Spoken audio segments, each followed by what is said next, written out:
Bienvenue sur Que devient l'Afrique, l'espace dédié à l'analyse et à la compréhension des dynamiques contemporaines.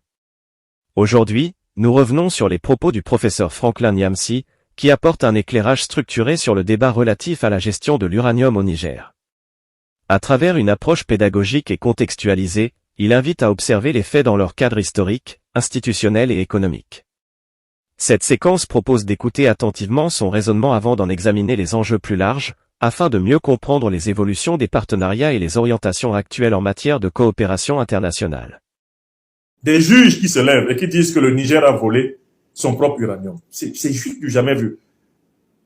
Le Niger, l'État du Niger, qui est le propriétaire du sous-sol nigérien, a décidé de mettre fin à l'exploitation de son sous-sol par la compagnie minière française Areva, anciennement Orano, anciennement appelée Areva. Des juges français se saisissent de l'affaire pour prétendre que le Niger aurait volé l'uranium. Pourquoi?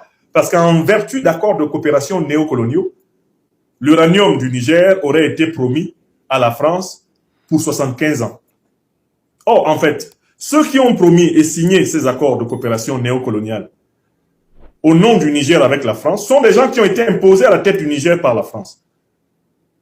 C'est le colonialisme et le néocolonialisme français qui a imposé à la tête des pays africains des valets qui ont signé en échange des accords de coopération, des accords de défense uniques, permettant à la France de continuer la colonisation sous couvert d'une indépendance sous haute surveillance. Le Niger dit, en tant qu'État qui aspire à la souveraineté totale, nous ne pouvons pas continuer à reconnaître comme valables des accords qui ont été signés par des valets du colonialisme, du néocolonialisme français. Parce qu'en fait, ces accords n'ont pas été signés par des représentants du peuple nigérien, mais par des sous-préfets français. Et donc, ces accords ne sont pas légitimes, puisqu'ils ne sont pas l'expression de notre souveraineté. Donc, il faut que vous compreniez que c'est une France qui ne veut pas rembourser, une France qui ne veut pas payer, une France qui ne veut pas rendre à l'Afrique ses avoirs. C'est elle qui est maintenant en communication. C'est elle qui fait sortir Mbembe, son agent, chargé de vendre sa démocratie à 30 millions d'euros à partir de l'Afrique du Sud. C'est cette France-là qui sort maintenant pour soi-disant porter plainte contre le Niger, au motif que le Niger aurait volé un uranium sorti des entrailles de la terre du Niger. Quelle absurdité, quelle insulte, quelle incongruité, quelle aberration, quelle pensée absconse, n'est-ce pas? Le débat contemporain autour de la gestion des ressources stratégiques en Afrique suscite un intérêt croissant, tant sur le continent que dans les cercles académiques et institutionnels internationaux. Dans cette dynamique, l'intervention du professeur Franklin Nyamsi s'inscrit comme une contribution intellectuelle visant à éclairer les mécanismes juridiques, historiques et économiques qui structurent les relations entre États africains et partenaires extérieurs dans le domaine extractif. Loin d'une approche émotionnelle, son propos invite à une lecture approfondie des cadres existants, à la compréhension de leur genèse et à l'évaluation de leur adéquation avec les réalités contemporaines. Dès les premières minutes, l'analyse proposée repose sur un rappel fondamental. Selon les principes généraux du droit international et des constitutions nationales, le sous-sol relève de la souveraineté de l'État concerné. Cette notion, largement admise dans les textes juridiques, constitue le socle sur lequel s'organisent les politiques minières, énergétiques et industrielles. Le professeur Nyamsi souligne que cette souveraineté n'exclut pas la coopération internationale, mais qu'elle en fixe les conditions, les limites et les objectifs. Dans le cas du Niger, pays disposant de ressources minières stratégiques reconnues, les orientations récentes des autorités s'inscrivent dans un mouvement plus large de réévaluation des partenariats économiques hérités de périodes antérieures. Ces accords, conclus dans des contextes historiques spécifiques, ont longtemps structuré les relations entre acteurs publics et entreprises internationales. Aujourd'hui, leur réexamen répond à une volonté de cohérence avec les priorités actuelles de développement, de gouvernance et d'intégration régionale. Le professeur replace ces évolutions dans une perspective historique essentielle à la compréhension du présent. Il rappelle que de nombreux cadres contractuels africains ont été élaborés à une époque marquée par des rapports de force asymétriques, dans lesquels les jeunes États disposaient de marges de manœuvre limitées.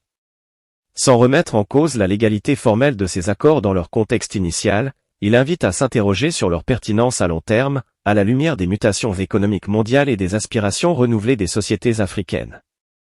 Cette relecture ne se présente pas comme une rupture, mais comme un processus d'actualisation. Elle vise à aligner les partenariats sur des principes contemporains de transparence, de responsabilité et de bénéfices partagés.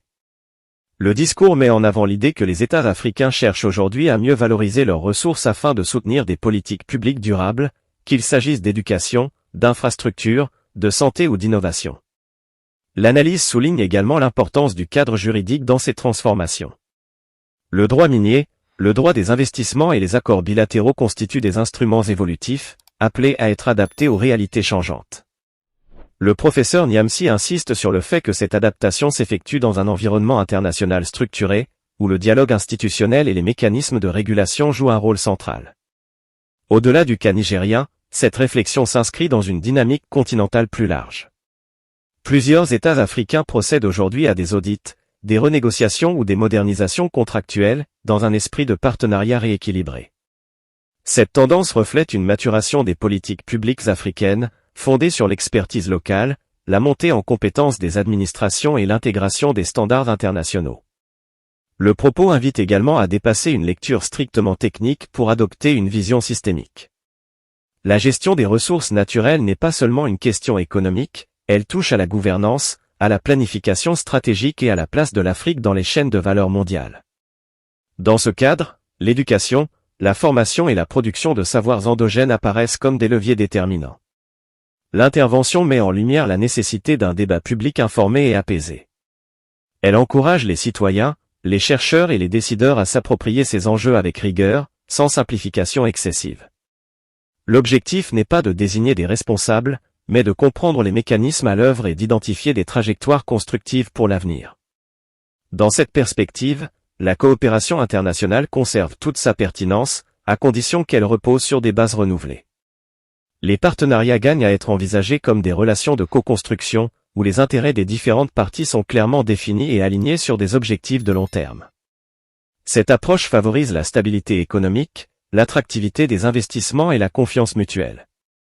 Le professeur Niamsi souligne enfin que l'Afrique dispose aujourd'hui d'atouts considérables, une jeunesse dynamique, des ressources abondantes, une expertise croissante et une capacité accrue à formuler ses propres priorités. La reconfiguration des relations économiques internationales constitue ainsi une opportunité de transformation structurelle, à condition qu'elle soit accompagnée d'institutions solides et d'une vision stratégique partagée. Le message qui se dégage de cette analyse est résolument tourné vers l'avenir. Il appelle à une lecture sereine de l'histoire, non pour s'y enfermer, mais pour en tirer des enseignements utiles. Il invite à bâtir des modèles de coopération adaptés aux défis du XXI siècle, fondés sur la confiance, la clarté juridique et la recherche de bénéfices mutuels. En conclusion, cette réflexion propose une voie équilibrée entre continuité et adaptation. Elle rappelle que la souveraineté économique, lorsqu'elle est exercée avec méthode et ouverture, peut devenir un moteur de développement durable et de stabilité régionale.